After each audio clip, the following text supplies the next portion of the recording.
Welcome into Flag for Discussion, episode 75 for Monday, April 13th. My name is Farbod Merkazi, here as always with Jace Hatfield. Jace, we're back on the train off of a big mock draft Flag for Discussion. If you haven't checked out that episode, check that out on YouTube at Flag for Discussion. We're also on Apple Podcasts, Spotify, wherever you get your podcasts at Flag for Discussion. We went through the entire first round. Got some pretty fun texts about it this week, about our thoughts, about people's thoughts on our mock. Jace, are you still feeling good about where we had people? It's not. I don't think it's going to be what happens, but I think we maximized the outcome for every NFL team. I think NFL GMs should see that and either follow us or call us. Maybe get us in that front office. Who knows? And if that doesn't work out, look, I know Mel Kiper is the king of this. I assume he's going to retire sometime in the next 10 years. Hit us up. I don't think we'd be ESPN's first call. I don't know if we'd be ESPN's first call, but we'll take it on. We love the NFL draft. But like I said, all that's out on our platforms, whether you want to watch it on YouTube or listen to it on a podcast platform. We had a lot of fun doing it. It took longer than we expected, but that was genuinely, I think, we're going to be doing a lot more NFL draft coming up as it's coming up in 10 days as at the time of the drop of this show. Today, we have some spring game overreactions. We are going to be talking about Alabama's A-Day, Florida's spring game. How does Jon Sumrall's team look first glance with him on the sideline as a Gators head coach? Colorado, are they too small? I don't know if anyone's seen that video, but we'll talk about that a little bit. The NCAA had some eligibility rules come out, Jace, or eligibility rumor rules come out. So we'll break that all down. And then Jace has a game for me.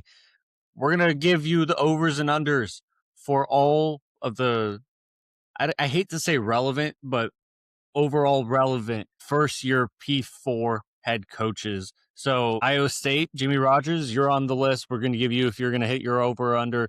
Bob Chesney, UCLA, we're going to give you that. It's going to be a fun show, Jace.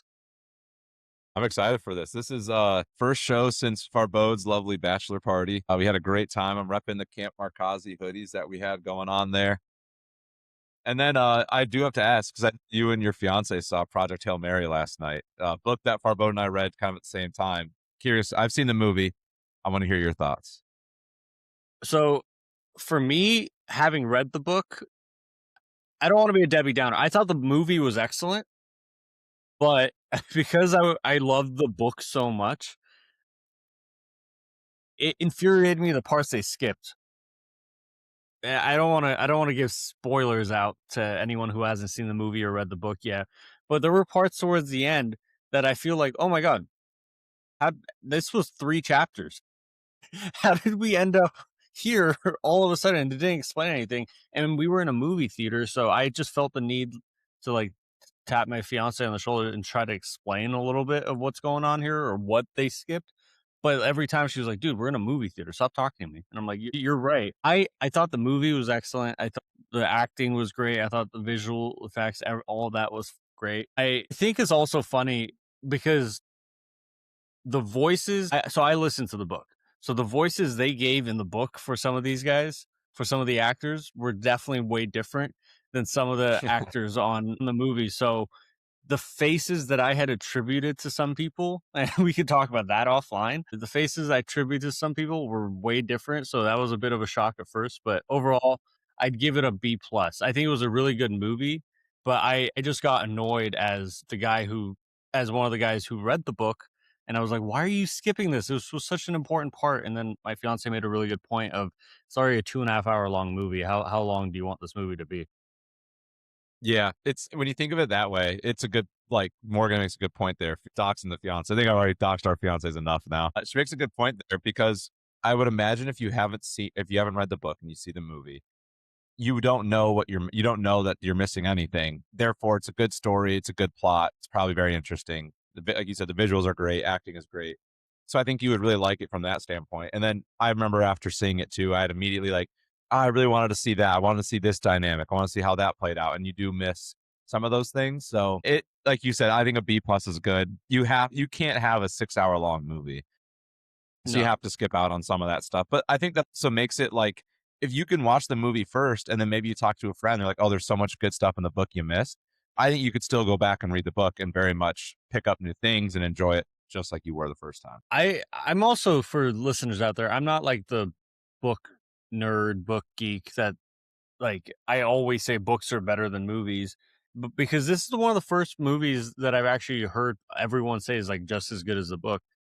I wouldn't say it's quite that. I just thought the book experience was a teensy bit better than the movie experience. All right, let's get into what Kalen DeBoer hopes to be a good experience this year for Alabama. Alabama's A-Day just happened. That's their spring game. Obviously, the spotlight now is Jalen Milroe, gone last year, so Ty Simpson took over.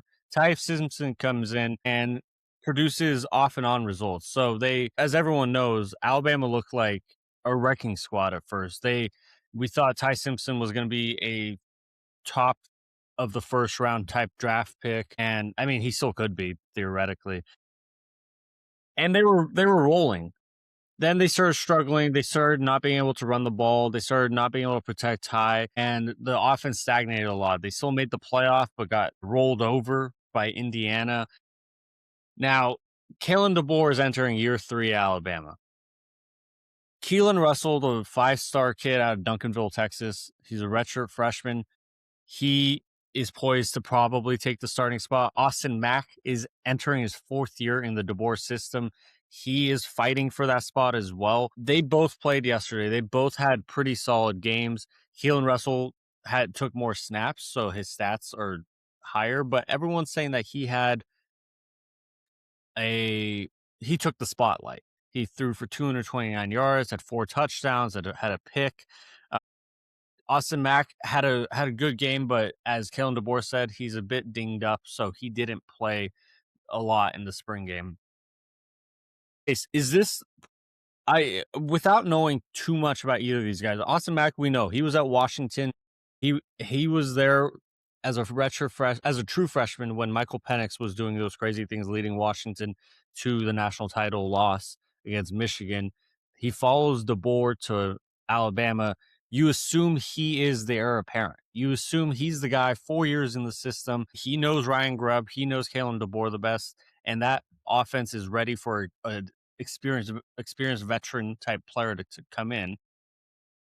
But Keelon Russell might just, his natural talent at 18 years old might be the one to take it over. Is this like, it has me thinking, like, is this like the most consequential decision of Kalen DeBoer's career? It's a great question. And I think the answer might be a sneaky yes, because Alabama fans have given Kalen DeBoer some flack. And I think his job is relatively safe, but I wouldn't say he's like completely safe and he can have a bad year and it's going to be all fine. I think if they're bad this year, he might be looking for a new job, and he already passed on the Michigan job. So who knows what that would look like for him next offseason.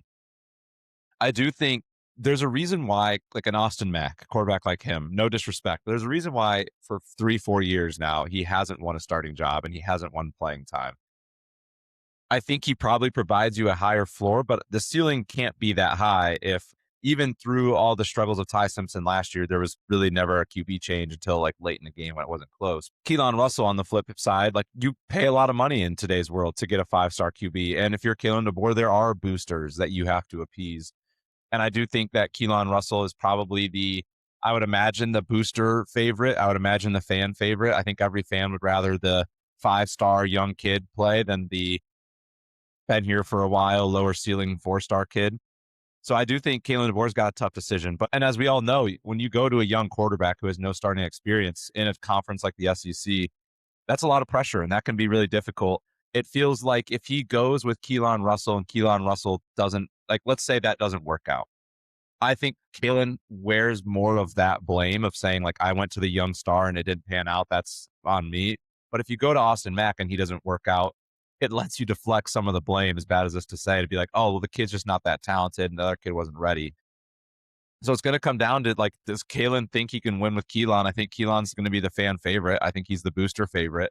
But also, it's the higher risk. It's the high risk, high reward play. I think he would go Keelon in this moment. I feel like Kalen is probably sick of having, I think he wants that high-end quarterback that he had with Michael Penix again. Been a little while. I think that's what he gave him. That's what Washington was when they were at their best. Not that they needed elite QB play to be at the top of their game, but it certainly helped, especially in that offense. I think Kalen DeBoer's, he's missed it for 2 years now. I think he's probably itching for it. So I see a world where we get Keelon Russell, or maybe like they do Russell game 1 and Mack game 2. This would be more schedule dependent, but maybe you like kind of give them each a chance against a subpar opponent, see how they play, and then you make your decision from there. But to answer your original question, yes, I do think this is one of the more crucial decisions of his career. It has to be, and I'll get back to answering my own question in a second. But I think the quarterback decision for Alabama is going to be talked about a ton. What's not going to be talked about, but what should be talked about, is how are they going to support him? Kalen DeBoer is an excellent coach, and you and I are fans of Kalen DeBoer, how he builds teams up, and always before Alabama did more with less. Jake Hayner at Fresno State, they went in battle for battle against you remember the UCLA multi-overtime game where Jake Hayner was like hanging on by a thread. Maybe it wasn't multi-overtime, but it was comeback in the fourth. Or at Washington, obviously with Michael Penix went to the national title game. In only at one of those situations at Fresno State did he have a good run game. And Washington, he had a really good offensive line. They won the Joe Moore Award. They were able to overcome some of the offensive issues. At Alabama, in the SEC, you cannot have, even if your offensive line's talented, your run game has to be there. And the 2 years at Alabama for Kalen DeBoer, there hasn't been a consistent, steady run game. So they're always setting up their quarterbacks with 3rd and 7 passes, 3rd and 8s. It's always been predictable situations, which is why Ty Simpson started getting banged up at the end because he was getting hit so much. The teams could just rear their heads back and we're like, they're not going to run the ball here. Even if they do, we can stop the run with less and try to prioritize more on in the air. I almost wonder, does it matter which one it is? Would you like Austin? You almost have to have, for me, would you rather have the Austin Mack quarterback who theoretically, I don't know for a fact, but you would assume 4 years in the system, he stands back there, and even if he has a lower ceiling, his higher floor includes the ability to read everything behind at the line of scrimmage. He can read the defenses. He can know exactly where Kalen wants him to go in certain situations. He can call out protections, call out blitzes, call out whatever he needs to. And he would at least set the offense up to matriculate or move down the field in a much more consistent fashion and keep himself upright. Keelon Russell, to me, probably poses the ability to have a lot more explosive plays, to have a lot more crazy, oh my God plays. But because he's 18 and he's only been in the system for a year, I'm worried with the lack of run game Alabama's shown under Kalen DeBoer, with the lack of ability to protect the quarterback under Kalen DeBoer. Would you rather have a guy who you would assume in Austin Mack, who's been there, who's seen, who can call out protections and like lead the team from the line of scrimmage? Or would you rather a guy who might make the crazy play, get out of trouble, be able to scramble out in Keelon Russell? That's a tough question. I'm going to lean Keelon Russell mainly just because I think if Austin Mack was truly a good enough quarterback, he would have won some sort of playing time by this point in his career. But I think the fact that he couldn't win it, and the fact that they didn't feel confident in him, and they brought in the transfer in Phoenix, the fact that when he came to Alabama, yes, he joined them, but they pretty quickly not quickly, they had this long drawn out QB battle, but it resulted in Ty Simpson. And despite Ty Simpson's injuries and play, he continued to play. Now this offseason, they bring in a 5-star QB, and it's still a QB battle. I feel like Mack would have won something by now had he truly been this like game manager, leader, understood the offense that well. The other side of it too, in today, the unfortunate part that makes the decision harder in today's world, if you don't play Keelon Russell this year, he doesn't start, he's absolutely gone, right? He's going to hit the portal. And then now your boosters are pissed and your fans are pissed because you just let this expensive 5-star QB, number 1 dual threat QB in the class, just walk without giving him a chance. And you know, it really bodes poorly for you if he goes to a Texas when Arch is gone, and then he balls out at Texas and he's amazing. He'd go to Oregon. Texas wins a SEC championship. That would be awesome. Just, you know, I think you just can't risk not playing him, losing him, going elsewhere. I think you're already not in great, if you're Kalen DeBoer, you're not in great graces with the fan base and the program as a whole at this moment. I think making the decision to go to Austin Mack and having it not pan out is far more dangerous than going to Keelon Russell and having that not work out as well right away. Yeah, I think like that's just the business decisions that he'd have to make. One correction: Austin Mack was a true freshman, Michael Penix's senior year, so they didn't bring in Penix. Okay. But like he wasn't going to win that job. That was Penix's job. He obviously led them to the Yeah. national Okay. title game. He followed DeBoer to Alabama, and Jalen Milroe, not Kalen. I almost said Kalen Milroe. Jalen Milroe was the heir apparent at that point too. He was the senior or the junior who's going to start. So I guess this last year where they chose Ty Simpson over Austin Mack, that's like the biggest, like, I guess to your point, not red flag, but why hasn't this guy won a job yet? That was his third year in the system. I see what you're saying. I also like just look at Alabama's quarterbacks over the years or Kalen DeBoer's quarterbacks over the years. Michael Penix could run, but because of his injury issues, he was a one-dimensional quarterback. He was he's going to chuck it. And he's going to hit the spots. He's going to hit your receivers and it's all going to work out. But you're not going to get much out of him running the ball, scrambling, getting out of trouble. You better have a good offensive line. Jalen Milroe, kind of the opposite. You could get a lot out of him scrambling. You almost needed him to. Did you trust him throwing the ball as much? Not a ton. Ty Simpson, kind of a mix of both. Didn't really do anything exceptional, but I think his superpower was still more throwing the ball over like reading the line of scrimmage, running out of trouble, escaping sacks. Keelon Russell poses the best opportunity. And out of the politics of college football that you brought up, of like you almost have to start him if you don't want to risk losing him. Keelon Russell almost gives you the opportunity to like, all right, if this guy can throw the ball, we know he can get out of trouble. We know he's athletic. This guy could be the best quarterback Kalen DeBoer's ever had. And I mean, that's why you recruit him, right? But the reason I said Oregon is his high school teammate in Duncanville, Texas, is DeCorian Moore. So was the number one quarterback for number one wide receiver in the class. Quarterback goes to Alabama, wide receiver goes to Oregon. You would assume if Keelon wants to transfer, Oregon would be like a top spot for him, where DeCorian would be a top receiver at the time. All right. Let's move to Florida. I don't know how much there is to talk about here. Florida's spring game ended 45-45. It was offense versus defense. It was one of those like scoring matchups where the defense got points for deflections, interceptions, and blah, blah, blah. Obviously, the spotlight was on Tramell Jones Jr. and Aaron Philo, the Georgia Tech transfer, who is going to be the quarterback at Florida. This is Jon Sumrall's first time as the Florida coach, taking the sideline as a Florida coach. Tramell Jones Jr. made a big splash. Aaron Philo did too. He did throw 2 interceptions as well. All of that aside, obviously, here's the deal. I think with Florida, the tough part is everyone wants to talk about them right now as they are an Alabama ready to win, as they are a Texas A&M ready to win.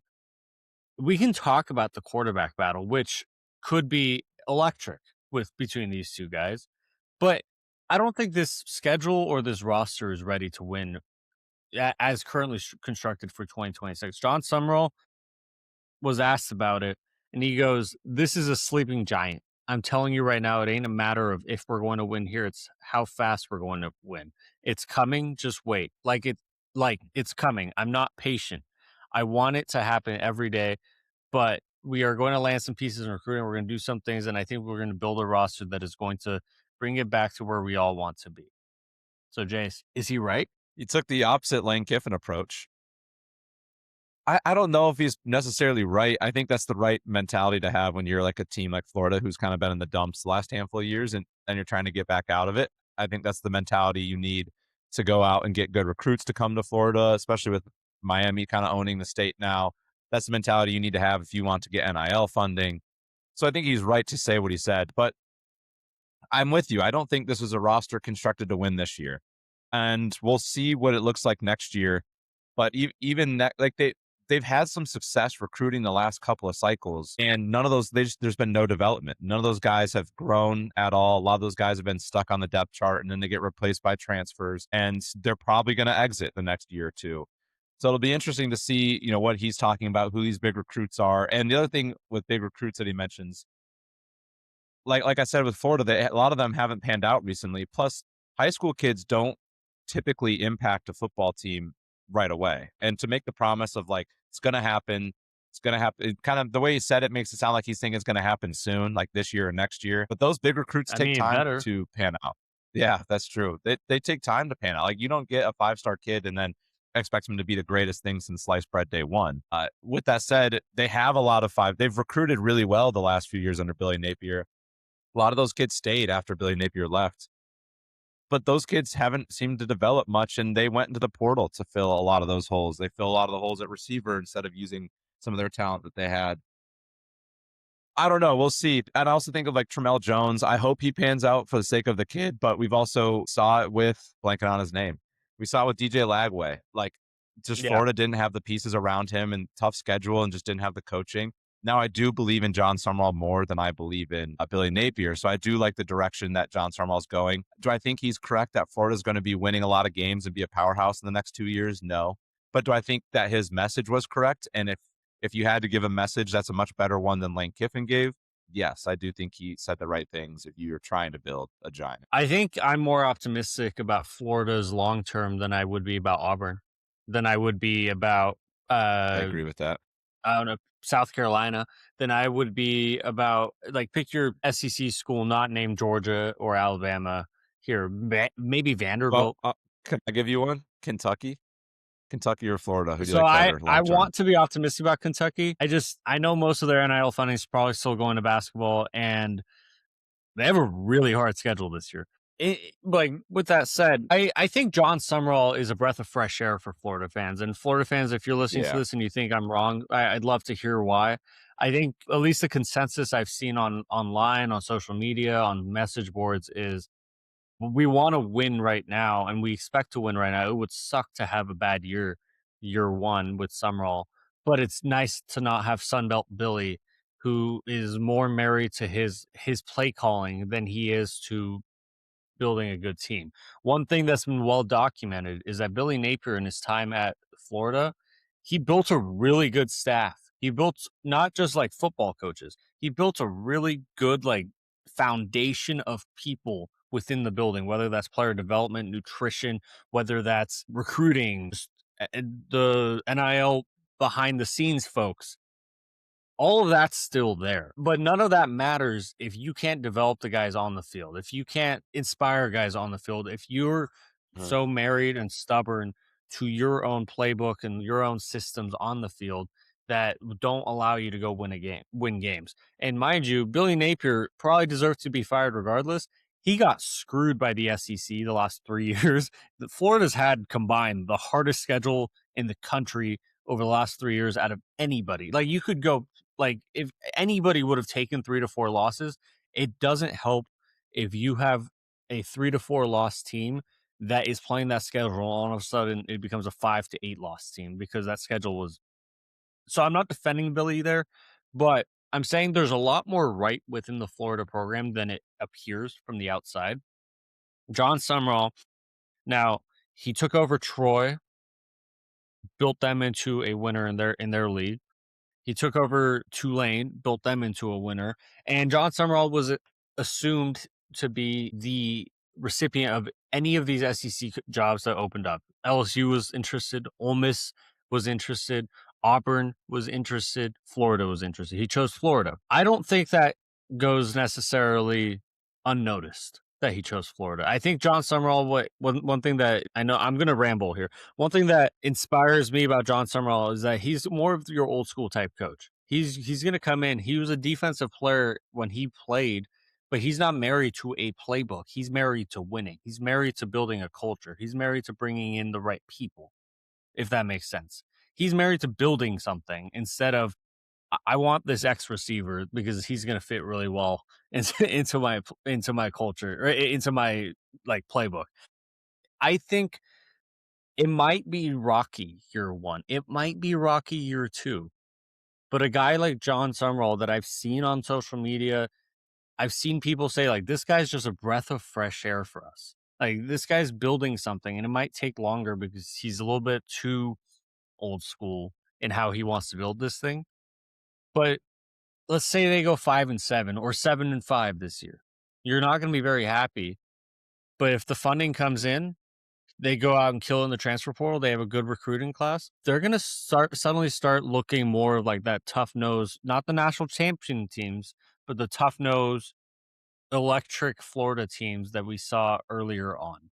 I don't know if I can promise that. I am optimistic about a Jon Sumrall led Florida team. No, I agree with you. I think long term, they're in a really good spot as long as they can stick through what will probably be a little bit of a growing pain this year. Maybe next year, we'll see what that schedule looks like.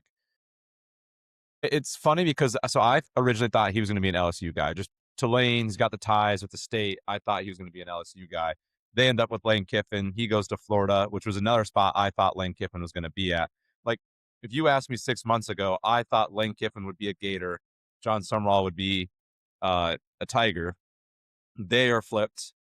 And then they're in totally opposite scenarios, right? I think Lane Kiffin is in a win now scenario. I'm just bringing him in because they're in the opposite scenarios for me. Lane Kiffin comes into LSU, and I feel like he is in a win now scenario. He's got the talent. They have the money. They have the transfer talent, the young talent. They have everything set in place to be a really good football team. To me, they are in true win now mode. But then, Lane Kiffin goes up and says, hold on, pump the brakes, give me some time. Things aren't easy. It takes a while to build a team. Interesting messaging, but probably safe just so that way you don't set crazy expectations year one. Jon Sumrall at Florida.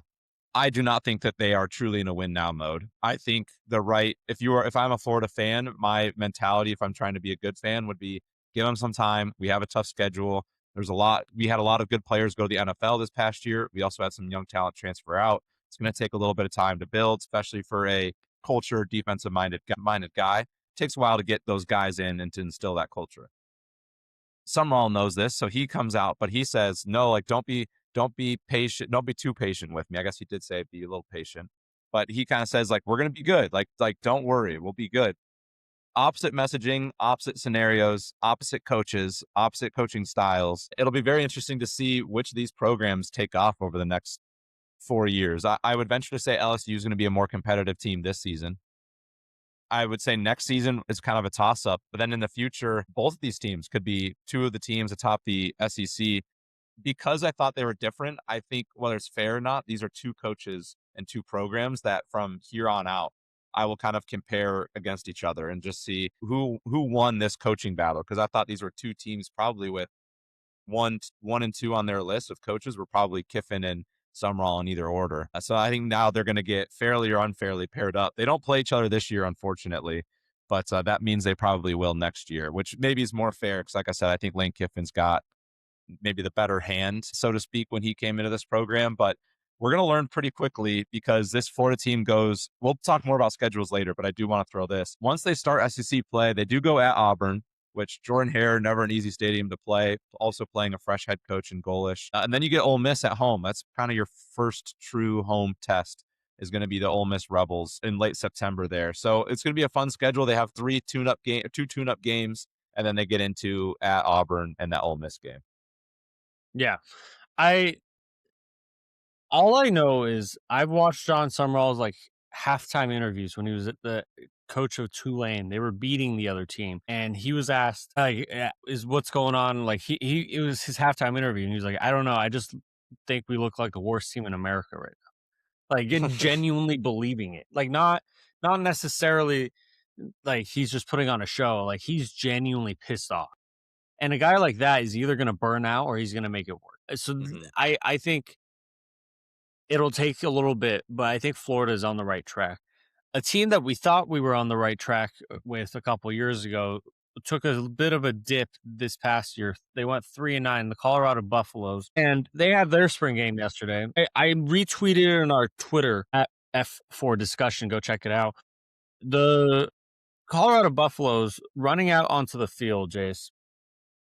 I think I would venture to guess this is their special teams / wide receiver unit / running backs, or I would hope that there's no offensive lineman in here.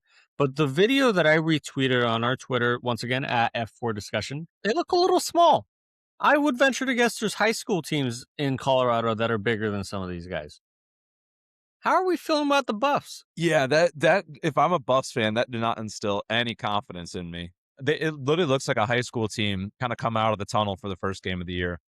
It doesn't help that like starting QB Julian Lewis is not a big guy, and then whoever they had following him is not a very intimidating guy. Deion Sanders at this point in his life is not a very physically imposing person. That's just health issues, and he was a DB. It's not like he was ever like a middle Yeah. linebacker or anything.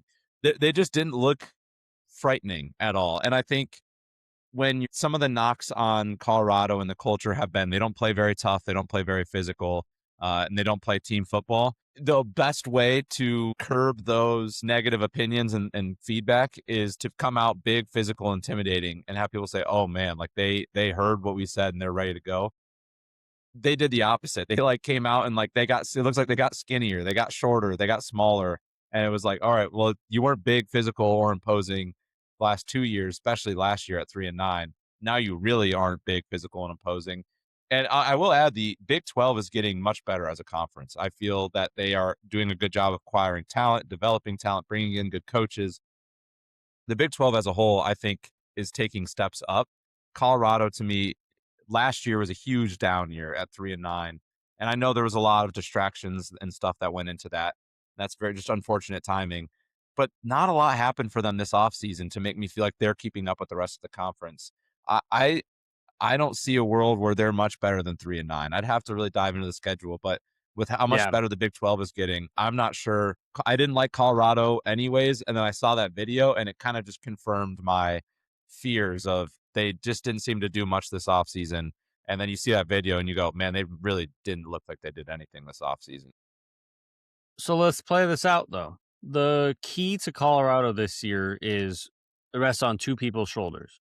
Quarterback Julian Lewis. He was the quarterback that was, when he was being recruited, was Shedeur Sanders' senior year, and they took the picture where Shedeur was handing him the keys as if he's handing him the keys to Colorado.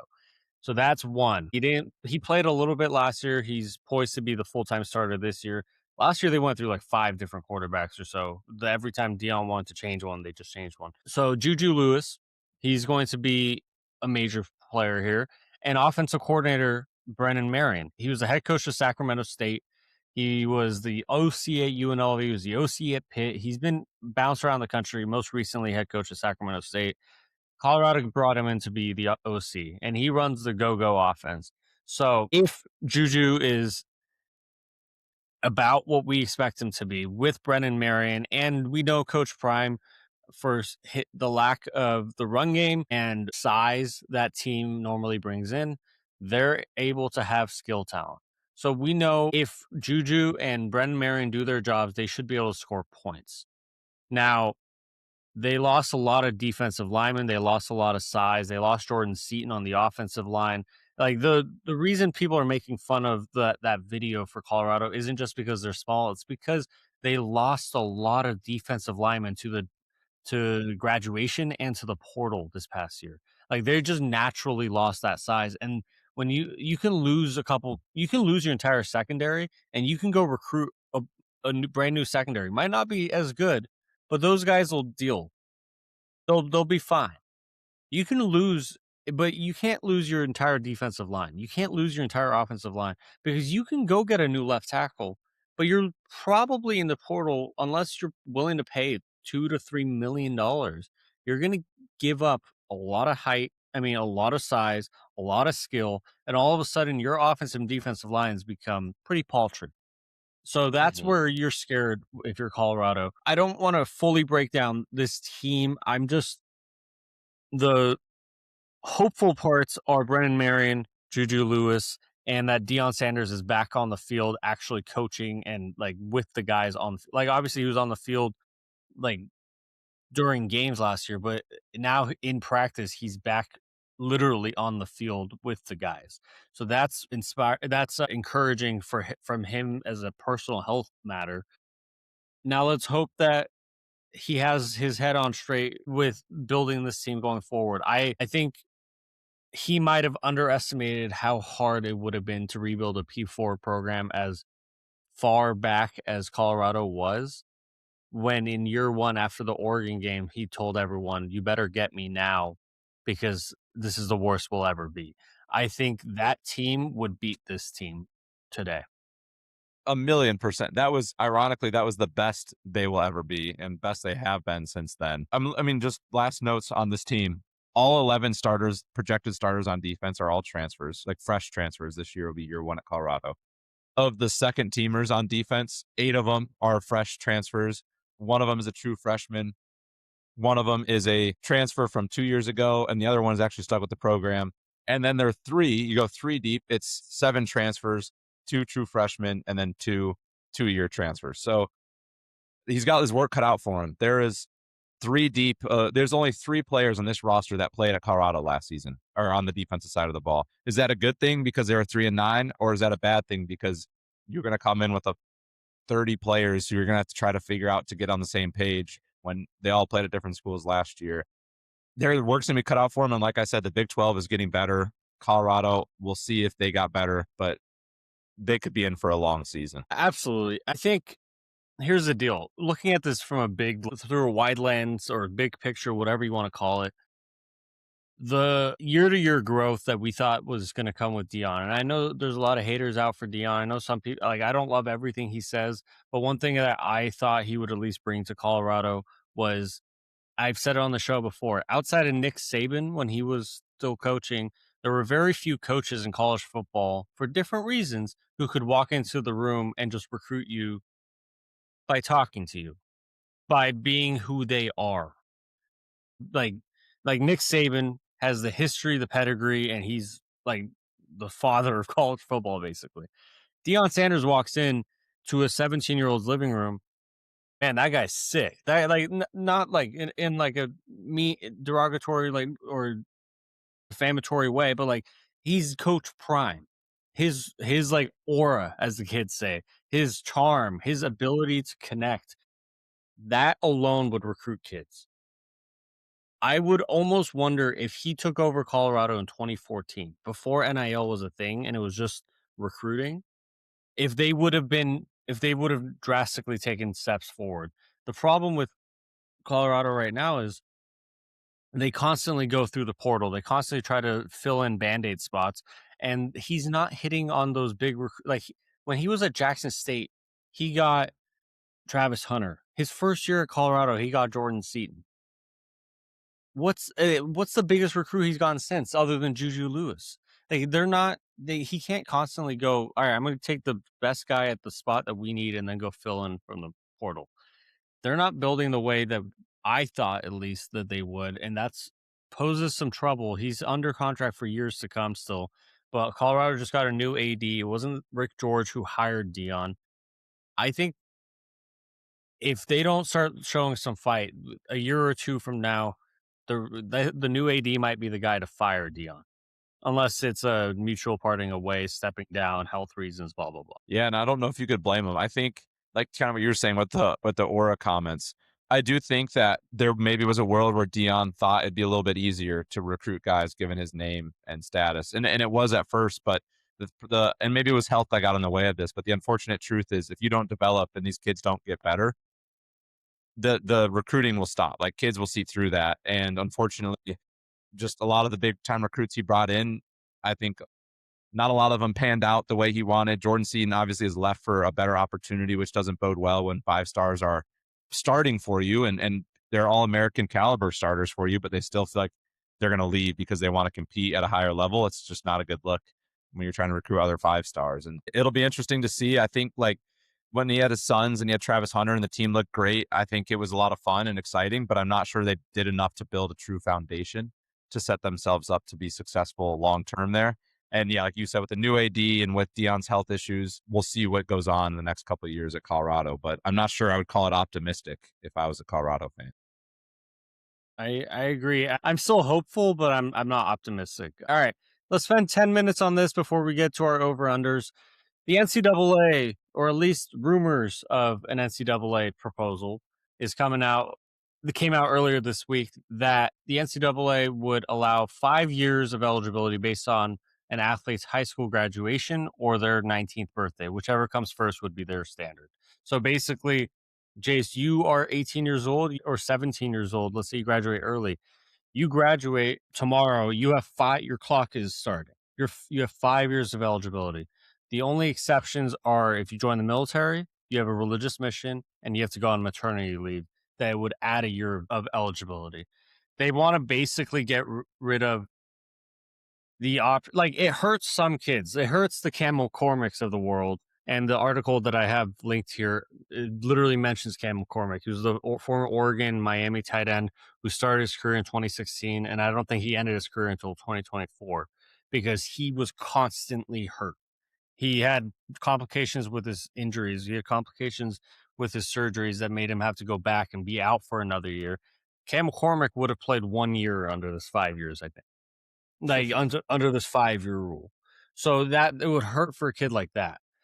But in terms of like college basketball, where half these teams have like 25 and 26-year-olds on their teams, it would help. I don't know. I think we both saw it on Thursday or whenever it came out. And we both were like, kind of like this. What are your thoughts overall on the eligibility? Yeah, I do like it. And expanding on that a little more, I think there's a lot more cases where kids were abusing the eligibility rules and weaseling their way through, and teams making sure kids were weaseling their way through to play a lot more basketball than there were the Cam McCormicks, where it was just really unfortunate. And the thing is, like, there's no like right way. There's no way to set this up where you cover 100% of the cases the right way. That's just never going to happen. There's no consistency. It would take too much time, too much legislation. So you have to think, do we want to live in a world where once every 20 years, there's one kid who just really gets injured so much, and unfortunately he's going to get screwed over by this? Or do we want 100 kids probably thousands of kids every year to skate by, kind of cheating the rules to make their way to being 26-year-old college basketball players? I think you would rather sacrifice the one kid every 15 than you would thousands per year. And that's what's happening. So yeah, it's unfortunate there's going to be a million people that say, well, what about this? What about that? And they're going to find the most random, obscure, and like wildest case you can think of. Yeah, you're right. That specific case hurts, but I think it's worth those bad cases once in a very long time to have, if that means we're going to get rid of every team just trying to go for after 25-year-old players and all these old guys playing college sports. So I do think it's a win in that direction. And I do like the 5-year limit. I think that as an athlete, that's plenty of time for you. If you can't figure out a way to be on a football field or whatever field you play in 5 years, you probably just shouldn't play college sports anymore at that point. And I know that could be harsh to say, but like, I mean, you and me didn't play college sports. We played in high school, and we hit the point of like, our careers are done. We're not good enough to compete. Like, if you can't get on the field in 5 years, I'm sorry. You probably got a free education anyways in those 5 years, and you probably got NIL money in some fashion in those 5 years. Like, you're going to be okay. And I say this because I've seen feedback say this is too harsh. I think this is steps in the right direction. I think we got to eliminate the fact that you and I turned 27 next week and there were basketball players the same age as us in March Madness is unbelievable. Yeah. So I yes, is it harsh? Yes, but I think it's the right kind of harsh. And I do think this puts us in a better spot moving forward. I'm assuming you've watched the movie Rookie of the Year. Yeah. So I don't know about you. You're telling me right now that your career is over. I'm still holding out hope that all of a sudden I'm going to throw 98 and I'm going to be a 32-year-old rookie or something. In all seriousness, though, your arm and see if it comes back on your bachelor trip. Actually, no, maybe after our weddings, break my arm. Yeah, well, it's a little wedding. But in all seriousness, I think if you look, I don't know if I necessarily love limiting it to this 5 years, but it does provide a hard stance of this is college sports, college athletics. You can't go to the G League and act like you don't and realize you don't have a fit in the NBA. You left college too early and you want to go back. You can't. The thing that upsets me is like, what if it's an Australian punter that's 32 and wants to play for BYU? I want to see that. That guy has a wife, kids, and a K, and now he's like punting for BYU or for Baylor or whatever. Like, those are the stories we'll suddenly lose, but it's the integrity of college sports. And college sports, regardless of the troubles and tribulations some of these kids go through, they still like it's still supposed to be your spot between high school and the pros. And if you are good enough by the time you are 23, 24 to make the pros, go for it. You're all set. You're good. Or go enter the real world. But we can't be like hurting like the integrity by saying the integrity of college sports is it was what came to my mind immediately when you said you and I are turning 27 this week, and there were like college basketball teams and some college football teams. Their entire portal strategy is go get old. Go get 25, 26-year-olds who somehow got granted a 6th year, 7th year of eligibility and go get old because go get more physical in that and go get more veteran. This will start like if this happens or a version of this happens, it'll eventually start stemming the tide a little bit of what college sports used to be and what we want it to be. There's also a reason, by the way. I won't fix it completely, but we see these stats come out when the portal's open. There's 10,000 kids in the portal for 8,000 spots. How many more spots would there be for a 19-year-old trying to chase his dream and genuinely transferring for the right reasons if 25-year-olds weren't in the portal? If 25-year-olds weren't trying to not steal a spot, but like you said, if you're 26 and you haven't found your way to a pro roster, might be time to go take some real estate lessons. Everyone has to do it at some point. The old adage in baseball was like everyone's told at some point when it's time to stop playing the kids game. Some were told at 18, some were told at 42, but we're all told. That's the line from like Moneyball or whatever. Yeah. No, Like, you're absolutely someone's got to right. be. Yeah, you're absolutely right. There are spots that get taken. It's made high school recruiting a little less important, which I think everyone's kind of been down on because now the focus is on these 25-year-olds who should be working in the real world or on a professional team. Takes roster spots from them, takes NIL money from them.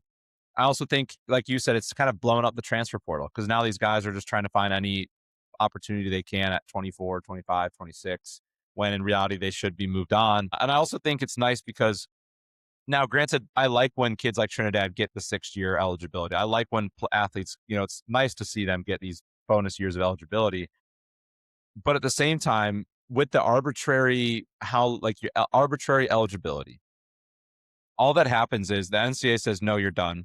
And then they say, okay, watch this. They go to a local court where the judge graduated from their school and they just say, hey, like, here's my case. And of course, they always get granted. And the NCAA always loses. And I know I trash the NCAA a lot for how little strength that they have, but a lot of it's out of their control because there's not defined eligibility rules. So when these kids appeal to a clearly biased court, they're always going to win.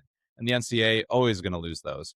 But when you put a hard limit, you get 5 years from graduation or turning 19, and that's defined. There's no more kids saying, well, hey, I was injured this year. Like, shouldn't I get an extra year? The court's going to say, well, no, the law is defined. You are done. Unfortunately, that's the end of that. So I do think that this is going to be nice. It's going to help the NCAA save a lot of those court case legal battles. I don't know what the right word is, where kids appeal basically to a local court and win it. So I think that there's also a benefit there of the NCAA gets a little stronger by doing something like this. They put their foot down finally, which as someone who's been begging them to put their foot down in any way, I have to appreciate that they're actually taking steps in that direction. It's showing that they have some semblance of a spine too, which I appreciate. To like cap this off, I think in general, it's not that like the NCAA has rules in place for eligibility right now. But the problem is from the COVID decision to the Diego Pavia decision to all the decisions in between, a kid like Trinidad Chambliss can say, hey, there's enough precedent that there's a gray area. And they can go to a court and fight for that gray area. It's like, hey, I played mostly at D2 or an FCS program. I'm finally coming into my own as a college football player, as a football player. I have a chance to go in the first round next year if you grant me this. That's where like the courts are basically. Like I said, I'm not a legal type, but that's where the courts are basically stuck saying, "Oh, we granted this guy this for this reason. This is still in the same gray area."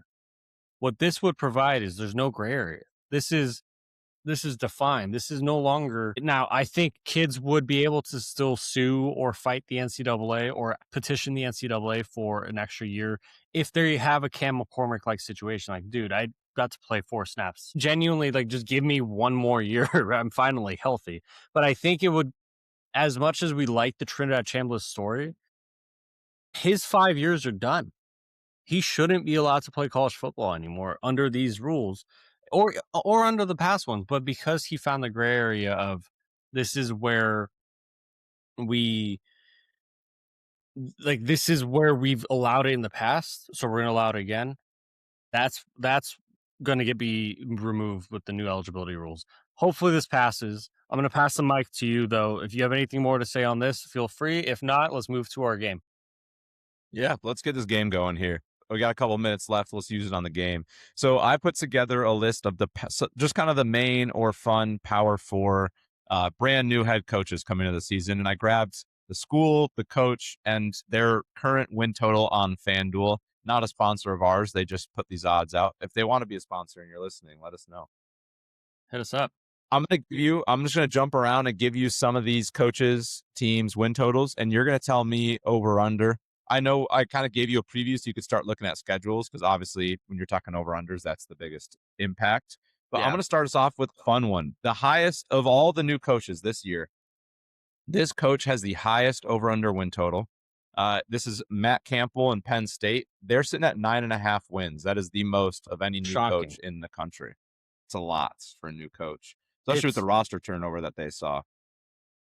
Yeah, they lost all but 2 recruits, and their solution to fixing their roster was pillaging Iowa State, which everyone has different feelings on. I know your guy Logan probably hates him now. I know it looks dirty, but no one here can tell me if they took a college football job where the importance was to win after being at a spot for so many years that you wouldn't go do the same thing Matt Campbell did. Like, he absolutely did what he did for job preservation for himself at a place where there's more pressure to win than at Iowa State. But sucks for Iowa State. With that said, that Iowa State team wasn't undefeated in the Big 12 or wasn't a 10-win team in the Big 12. So why would I take the over with that collection of players? Granted, they have probably the most experienced quarterback in college football in Rocco Beck. But why would I take the over 9.5 in the Big 10 where that team was under that in the Big 12? Looking at the schedule, and we can go fast or quick through all of these, but I'm going to take the under 9.5. They start out Marshall, Temple, Buffalo, Wisconsin. I think those are winnable games. Northwestern, winnable. But if I'm just thinking about potential losses, home against USC, maybe. USC, this is their year to shine. You could give Penn State the win because USC would be traveling to them October 10th. This feels like the perfect time for a whiteout game also. So this might be a Penn State win just because of the atmosphere and the travel for USC. But then they go on the road against Michigan. They're on the road against Washington. I would chalk maybe those 2 up as losses, and I just assume there's going to be a third one in there. So that's a fairly confident under for me. I don't think they're going to be bad. I just don't think they're going to be a 10-win team for me to take the over. Very fair. I'm with you on that one. I think there's 2. I think at Washington, at Michigan are 2 comfortable losses, and that means they have to be perfect outside of that. And I'm just not sure. I think moving to the Big 10 is going to be a lot tougher. I think teams are bigger, faster, and more physical than they are used to seeing. So we'll see. I mean, look at Texas Tech, right? Texas Tech dominated the Big 12, the most dominant seasons we've ever seen from any team in their conference. And then they get dominated by Oregon, who wasn't even the best Big 10 team in the playoffs. So this will be a big change for Matt Campbell and his Iowa State players. And we've seen we know Matt Campbell to be a really good coach. We know Matt Campbell seems to be disciplined, but we also know this past year, this iteration of Matt Campbell's team at Iowa State had some games where we were like, what the hell are they doing? Like they just did not play up to snuff. And I just don't know how much that's going to pan out well in the Big 10. All right, who's the next guy? Yeah, another Big 12 guy fleeing for the Big 10, Kyle Whittingham, and the Michigan Wolverines are at 8.5 this year. You got over, or you got under? I'm going to take the under on that one as well. So once again, looking at their schedule, They're on the road against Ohio State. They're on the road against Oregon. They're home against Indiana. So I would assume those are 3 comfortable losses. It depends on how you think Michigan's going to do week 2 at home against Oklahoma. If Kyle Whittingham, I mean, Iowa, people like to clown them, but they get Iowa early in the season at home. Probably a win. Who knows? Iowa's always tough. And then I think this is like a border 7 to 9 win team. I'm just more comfortable taking the under 8.5 for Michigan. I think Kyle Whittingham's, I think the world of him as a coach. I think the world of what he can do for Bryce Underwood. I just don't know how much he can right the ship in year 1. Yeah, it's a difficult schedule for year 1. Yeah, you said Oklahoma, Iowa, Penn State, Indiana, all home games, but all 4 good teams. And then you got, at Oregon. UCLA is a sleeper team this year, and then at Ohio State to end the year. That's just a gauntlet of a schedule, especially they kind of got that brutal scenario where they have the one early bye week, and then they just rattle off Penn State, Indiana, at Rutgers, Michigan State, at Oregon, UCLA, at Ohio State, all in a row, no bye weeks. If there's one coach that can toughen his team up to do that, it's probably Kyle Whittingham. Year 1 with a guy with that schedule, it's just hard to say over. All right. Well, last Big Ten team here. We're going to go out west with UCLA Bruins and Bob Chesney. 6.5 wins for the Bruins. They had a very interesting 2025. After firing Deshaun Foster, they get really hot for a small stretch there.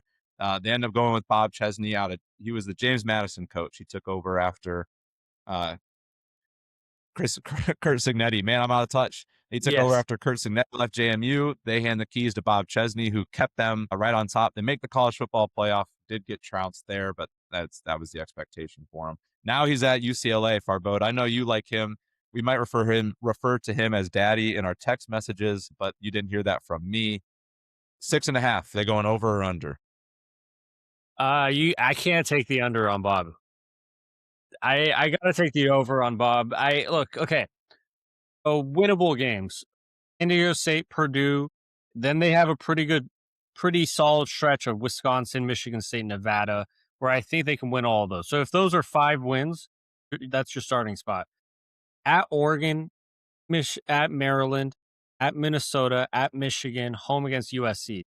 Those are going to be tough. So if we're at 5 and 4, you got to beat one of Cal or Illinois. Or, you got to beat both of those to hit the over. I'm going to be optimistic that Bobby is going to figure it out. And people forget that he has a 5-star quarterback. Now, whatever you think of Nico is whatever you think of him. But they finally got consistent, like a solid coach to step in, a good energy, good culture to step in. Is it going to translate in year 1? Who knows? But you know what I think about Bob Chesney so far without seeing him coach a single game at UCLA? I'm going to give him the benefit of the doubt. I think there's definitely some obvious losses and there's probably some obvious wins. The tough part for us is we're going to be rooting for both of the coaches in the UCLA Cal game week 1. So we don't know who. I want both of those coaches to win.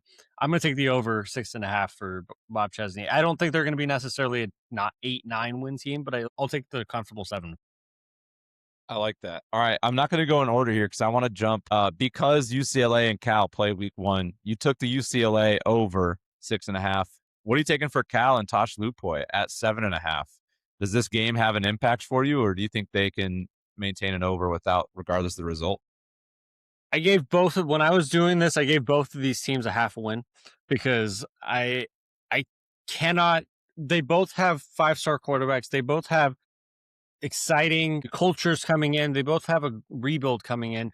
Neither of those teams, these 2 teams, if we're being honest, has a ready-made roster year 1. Cal might be a little further ahead than UCLA. UCLA might be a little further ahead offensive play calling. Cal might have a slightly better quarterback. UCLA is not far apart. So at this point on April 13th, I'm not exactly going to be able to tell you who I would take in that matchup, but I took the over with Cal. Their schedule fairly light. They play the 7.5 is pretty great number, by the way. But if they're on the road against Syracuse, I don't really know what's going on with Fran Brown. I think he's a good coach, but don't really know what's going on there. If they can travel to New York and win that game, that's setting them up for, especially if they beat UCLA, that's setting up for 3-0. Clemson, their play at home. Clemson should beat them, but Clemson's traveling across the country. Clemson's coming off a down year. We don't know what they're going to look like, especially with the new OC and everything. Then they play UNLV. They have Wake Forest, NC State, Stanford, and Pitt that are all winnable games. I think this could be an over just based off of JKS still being there at quarterback and Tosh Luploy placing a premium on just winning year one. Yeah, I like that. I think for both Tosh and Bob Chesney, both schedules are fairly light. They don't play a lot of heavy hitters, which is nice. Now, both schedules have 5 or 6 games where they're playing a team on a similar plane where, like similar to UCLA and Cal, they could be 9-3 and they could be great because they have the talent and the coaching, but they could also be 5-7, just new teams, new faces, and that's how it goes. They each play like 5 or 6 teams in that same boat. So just depending on how it shakes out, they could be on top, but both of them avoid heavy hitters and any, just kind of auto losses in the schedule, which is huge for both of them. I like your overs there. All right, we'll stick in the ACC. Let's go Virginia Tech and James Franklin. They sit at 6.5, so a little bit lower for a guy that's bringing in. Yes, it's a new team, but I mean, it's all of his players. He's relatively comfortable with the roster that he has and the scheme, and they're comfortable with the scheme that he runs. And he's downgrading conferences in the sense that I think life gets a little easier for him. I think that's also that's definitely part of it. I think what's even more part of it is he somehow got Brent Pry after being fired as the head coach of Virginia Tech to come back and be his DC. So Brent Pry didn't have to move, but he's also like had to change offices. So that shows a lot about the guy that Brent Pry is, that he's like, you fired me, but I'm coming back because I love this place. He also, Brent Pry and James Franklin have been a tandem for years before Brent left for the Virginia Tech job. I don't know how they're going to be year one. I'm excited to see. We obviously know like James Franklin, more offensive, but at the same time, his offenses have struggled more than his defenses had at Penn State. I don't know if they're going to be lighting the world on fire year one of Virginia Tech, but I think they can make a splash. So I'll take the over 6.5. The obvious losses for me are Miami. And then from there, they go to at SMU. That Rhett Lashley's excellent coach, but it's a early November game. I could totally see Virginia Tech squeezing one out. At Clemson's probably a loss. Home against Georgia Tech without Haynes King, I would be optimistic of that being at least a pretty good fight there. I think if you're looking at the schedule, they're playing VMI. Is that Virginia Military Institute? They're playing VMI, Old Dominion, Maryland, Boston College to start the year. That could easily be 4-0 with how James Franklin builds the team. So then you got to go beat Pat Narduzzi, Tosh Luploy, Georgia Tech, Clemson, SMU, Stanford. You could probably beat Miami and Virginia. If you start out 4-0, you need 3 of those to be wins, and I think you can make that happen. So very winnable. I have a couple overs and a couple unders so far. All right, let's just sake of time. I'm gonna give you some SEC. Let's rapid fire some SEC coaches in here. All right, I'll give you the first 3 here. Let's go Lsu Lane Kiffin. Let's go Florida Jon Sumrall. Let's go Auburn Alex Golesh. All right. Lane Kiffin, LSU, just to be fast without running through the schedule completely. Their over-unders 8.5. I'm going to take the over because it better be an over. You don't go out and spend all this money in the portal and struggle. They have a really tough, Arkansas is not a tough ending spot, but 3 of their last 4 games are home against Bama, home against Texas, on the road against Tennessee. And then they have, to start the year, they have Clemson at home, and September 19th, appointment television. Lane Kiffin returns to Ole Miss. They play Ole Miss. That's 5 or 6 tough games. The smart answer might be under, but dude, you spent all that money. You spent not just on the roster, but on Lane Kiffin, on the coaching staff, on firing the previous coach, $54 million. it better be an over. I love that answer. All right, let's go. Let's go. The guy I'm going to be comparing him to for years to come. Let's go to Florida and Jon Sumrall at 6.5. Florida, Jon Sumrall. I really wanted to say over here, but I'm looking at the schedule. I have to go under 6.5. They can beat Campbell. They can beat FAU. They can beat South Carolina. I even gave them that win. They can beat Kentucky. They can beat Florida State, but they have Oklahoma, Georgia, Texas, Mizzou, Ole Miss on their schedule. And then the problem is, like you mentioned earlier with another team, Auburn probably on their level. Well, how are they going to look? Maybe Auburn's even a little better with Byron Brown and Alex Golish like being together. So I struggled to find a confident 7 wins. So I took the under with Florida. You could convince me of 7 to 8 wins. I can't be confident about those results. I think I agree with that. And then let's go Auburn, Alex Golish at 6.5. This is a scenario where we like the coach. Does the schedule and the talent line up for him to be successful year one? So I think you see it on the doc. I went through all these schedules quickly, just like win, loss, win. I found 4 wins for Auburn this year. And you could convince, like I said, you could convince me more, but Florida, you could do what I did with UCLA, Cal, half a win for each here, whatever. But Tennessee, Georgia, LSU, Ole Miss, Alabama are on the schedule. Mississippi State, that you left Kamar, yeah, like Mississippi State should be better. They're on the road there. That's not going to be a chalk it up win. Samford and Southern Miss might be their only chalk it up wins, because Vanderbilt's going to be tough still, maybe easier to beat without Diego Pavia and some of the senior talent. And then Baylor at a neutral site, you could chalk that up as half a game. Like, I know I'm going blurry right now on here, but I really struggle to find more than 4 wins for Auburn, which is tough because everyone who's listened to the show long enough knows how high we think of Alex Golish and Byron Brown and what they did at South Florida together. Yeah, it's just an unfortunate, great coach. I love Byron Brown. I just don't think Auburn has the talent around those two to overcome this pretty grueling schedule. All right, final 2 SEC coaches. We have Pete Golding, the promotion from within at Ole Miss. They have 7.5 win total.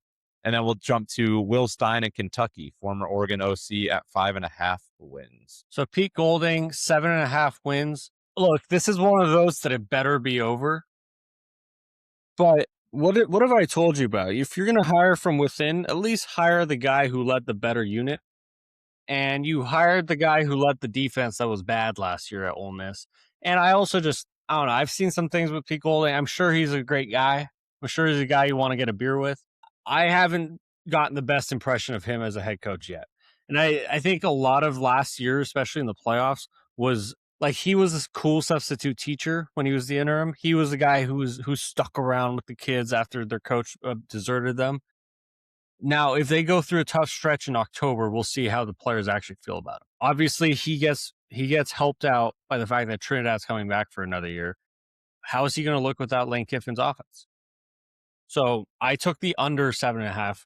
They got some tough games, man. Louisville, you could convince me because of the charged up crowd against LSU that they give him a good fight, but it just feels like the type of game that LSU, even if it's a good fight through the third quarter, that LSU ends up squeaking out at the end. And they go on the road to Florida, even if they are better than Florida. We've seen teams better than Ole Miss lose in the swamp. Texas last year, they're on the road against Texas. They're at home against Georgia. They're on the road against Oklahoma. It's hard to find 8 wins, 8 confident wins. So I'm going to take the under with Ole Miss. I agree. They have 2, and they only have 2 chalk up wins, which again, then you have to get pretty clean from there on out.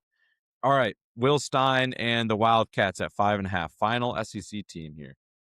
I really wanted to. I feel like people are going to listen to this and be like, I'm just a Debbie Downer or like maybe I'm predicting the SEC to have a bunch of 5-win teams next year because the wins are going to have to come from somewhere. Right?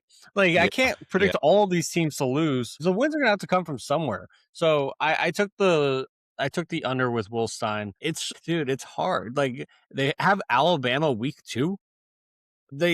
Most teams are playing like Northwest New Mexico State, Eastern, North, South University here. Like they're playing Alabama week 2. The next week they go on the road to A&M. They have I was considering giving them the win against South Carolina, but I noticed the date, and per Josh Pate, they play South Carolina October 3rd. That's the start of October. You can't beat South Carolina on like every other year in October. They have LSU at home, Oklahoma on the road, Tennessee on the road, Mizzou on the road, Louisville at home. It's just, you cannot give me a confident 6 wins here. So that's an under 4 to 5 win season for Will Stein's first year at Kentucky. I agree. Especially, I mean, I think Kenny Minchie has a lot of potential to be great, but that's tough task for a kid who's never really started a true Division I football game to come in with a brand new head coach and try to figure it out. And it's not like this was a Kentucky roster that was chock full of talent either when he came over. All right, final conference. We got 3 coaches from it, the Big 12. So let's go with Kyle Whittingham's replacement. They promote from within, Morgan Scaley. Now, unlike Ole Miss, they promoted the really good units and the good coordinator there in Morgan Scaley from the defensive side of the ball. Utah has an 8.5 win total. How do you feel about the Utes this year? Dude, I could have sworn to you before looking at their schedule I was going to take the under, but I have to let me tell you how they start the season. They play Idaho, Arkansas, Utah State, Iowa State, Kansas, Colorado. Idaho might be the best team of that bunch. Honestly, yes. Like, that's a 6-0 start. So from there, they play Arizona and TCU on the road. They play Cincinnati on the road. Houston's a tough team. BYU, they play at home. I think you could convince me between Houston, Cincinnati, BYU, Arizona, TCU, they go like West Virginia 3-2 or 3-3. So then after they start out 6-0, that's 9-3 right there. So that's the over. So I could have sworn I was going to take the under, but this schedule is maybe Arizona. I mean, like they have a hard back half. It's not like they as easy and light as their front half is. Their back half of the season is Houston, Cincinnati, BYU, Arizona, TCU, West Virginia. But Devon Dampier is still there. They still have a lot of the pieces that they had last year, the ones that Kyle Whittingham didn't take with him to Michigan. I got to take the over, but I wouldn't be shocked if like that stretch in the back half completely tanks their season. Yeah, I think it's also nice that it's a back half stretch. It gives you time to gel, right? And by the time you start hitting those tough games like Houston and so on, that's when I know we both are high on Willie Fritz, but I don't think Willie Fritz in Houston is a buzzsaw. No. All right, let's go with Oklahoma State and Eric Morris. Basically, the Oklahoma State Mean Green this year. A lot of good talent out of North Texas came with him to join Oklahoma State, who had an abysmal season last year. The Pokes over under win total this year 6.5. How do you feel about them? So if they had Utah's win schedule, I would probably be more comfortable giving them the over. So people don't know much about Eric Morris or Drew Mestermaker. These two were prolific at North Texas offensively. Drew threw for so many yards, so many touchdowns. Now, it was at North Texas. So when we're talking about how Oklahoma State's going to be, probably a solid team. I don't know if they're going to be anything to write home about year one, because you can bring the entire North Texas team up there. There's still a level of physicality and body type that belongs in the Big 12 that doesn't pass in the Big 12 that they're bringing up. Even if you give me the win against Tulsa and Murray State, dude, they play at home against Oregon. They play on the road against Houston. They play on the road against Kansas State. They're at home against Texas Tech, on the road against Arizona State. Those are all losses. I'm not even saying tough games. Those are all losses for Oklahoma State in year one with Eric Morris. Now, could Eric Morris build them to be better in years to come? Absolutely. We've seen how prolific his offensive scheme can be. But if I can just chalk up not tough games, but definite losses, that's an under 6.5 for me.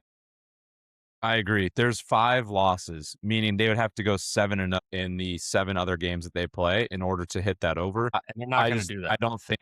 Yeah, some of these games are tough. So they have some tough road games in there. All right, final coach for today. An interesting one. We started off with Penn State. We're going to finish it with Iowa State and Jimmy Rogers.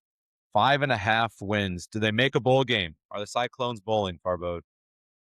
No. Have we been recording long enough for Logan to like turn this thing off? Because Iowa State might be. I don't want him to hear this. You still have to see him at the bachelor party, so. Yeah, that's true. Just kidding. I'll take the under. Let's say that, because they go on the road against Iowa. They're at home against Utah, 2 losses. Road against BYU, 3. Road against Arizona, 4. Oklahoma State, let's see how that team pans out. But if their offense is anything, that's 5. Baylor's 6 on the road. Cincinnati, 7. Kansas State, 8. That's 4 and 8 probable. And then let's see how you do against Bowling Green, Southeast Missouri State, West Virginia, and UCF. And I hate to be that guy, but it's probable that they go 3-9 or 4-8 this year. Yeah, I unfortunately I do agree. They were a team that, with the talent, all the talent that they had last year is left. They basically came into the year with no talent and a fresh roster. And Jimmy Rogers, I do think he's a solid coach. I think he's a little underrated. But unfortunately for him, with that Washington State, they just didn't have like enough talent to bring to a Big 12 and tell me that they're going to compete heavily year one. Iowa State just doesn't recruit at a high enough level to where like they're going to have true freshmen be a big impact, or even second-year guys be big impact. They're just not built to turn over that way and be really good. I'm with you. I think there's a lot of solid teams in this roster. I just don't know if I see 6 wins for this team. The tough part is Mack Campbell, like I said, I don't have a problem with what he did, but I understand why people would, because it's shitty. But the problem is Mack Campbell pillaged the roster. And yeah, he did. A place like Iowa State, that Mack Campbell made it clear they had to build their own NIL program because they didn't have the boosters or collective to do it for them. A place like Iowa State where they're scratching and clawing for any resources they can. Like, it's a great university, great football program, but before Matt Campbell, let's be honest, they didn't have any bit of a winning tradition or a window program tradition. It's hard to build that back in 1 year if you're Jimmy Rogers. Now, could Jimmy Rogers do it in 2 to 3, 4 years? Build that window program back up? Absolutely. Develop the right way, evaluate the right way, and all of a sudden you're back window programming. But in 6 months, since you were hired, 4 months since you were hired, I don't think that's a realistic or even optimistic view. Optimistic view for them is 6 wins this year, realistically. A pessimistic view is 2. Yeah, I agree with that. And I think in between is like expectations. All right, full recap. So you had 5 fresh head coaches going over. It's Bob Chesney and the Bruins going over 6.5. Lane Kiffin and the Tigers going over 8.5. Tosh Lupoy and the Bears over 7.5. James Franklin and the Hokies over 6.5. And the Utah Utes with Morgan Scaley going over 8.5. Your unders are going to be Matt Campbell and Penn State under 9.5. Kyle Whittingham and Michigan under 8.5. Pete Golding, Ole Miss, Jon Sumrall, Florida, Alex Golish, Auburn, Wilstein, Kentucky, all those SEC programs going under 7.5, 6.5, and 5.5. And then to close it out in the Big 12, you have under for Eric Morris and Oklahoma State at 6.5, and under for Jimmy Rogers and the Cyclones under 5.5 with them. I think I like that. You've got 5 overs. You've got 8 unders. I think I like that. I think that is probably a correct take for fresh faces. Very hard to predict, especially in the SEC when they have so many fresh faces. I think the most obvious miss for me might be Ole Miss, because Ole Miss was a playoff team last year, and I'm predicting them to go 7 or less wins. So that might be the most obvious miss. And they're bringing back their quarterback. Like that should be, and they're bringing back their star running back. So they should be better than 7.5 wins. I just don't know for sure. Like, just looking at the schedule, the Big Ten schools, and we'll wrap it up quick. Penn State, Michigan, I took the under largely out of principle of the number of 9.5 for Penn State's really high for me, especially with Matt Campbell, and like he's bringing over most of his Iowa State roster that didn't win 10 games in the Big 12 last year, and they're going to expect to go do that in the Big 10. Michigan at 8.5, I think they could do it. I don't know if they're going to do it in year one. And then the SEC unders that I took with Kentucky, Auburn, Florida, and Ole Miss, they all could be over. I just didn't see a confident amount of wins there that I could give you the over. So I took the under because that's the safer bet. That was a fun exercise. We'll do that again heading into the season, especially as we learn and know more about these programs, injuries to come, and whatnot. Jace, we're back. Hour and a half long show. How are we feeling? How's the vocal cords? Feeling fantastic. I got another hour and a half in me. All right. Well, are you going to go watch the final round? Please no. Oh yeah, I'm going to go watch the Masters. Anyone you're cheering on? Any specific guys? I'm like Rob Lowe with the hat. I just want good golf. I don't have any bets on the Masters this year. I'm just looking for like the fun shots, good golf. That's all I care about. I'm like, why can't I do 50% of that? I saw a TikTok video of a guy watching the Masters with his golf clubs saying, I'm watching the Masters with my clubs so they know not to behave poorly next time they're out there. It's like giving them a little like, here's what you're supposed to do, guys. Help me out here. Yeah, exactly. All right. Well, I won't get in the way of that. We got a fun Costco day ahead. Ooh. But yeah, pretty exciting. Last time I was at Costco was with you, actually. Yeah. Well, Costco dogs in your future. Yeah. All right. We're getting delirious now. It's good to see you. Good to talk to you, everybody. We are back. Not that we ever left in podcast world, but we were back in real world time because we double recorded the last show. All right.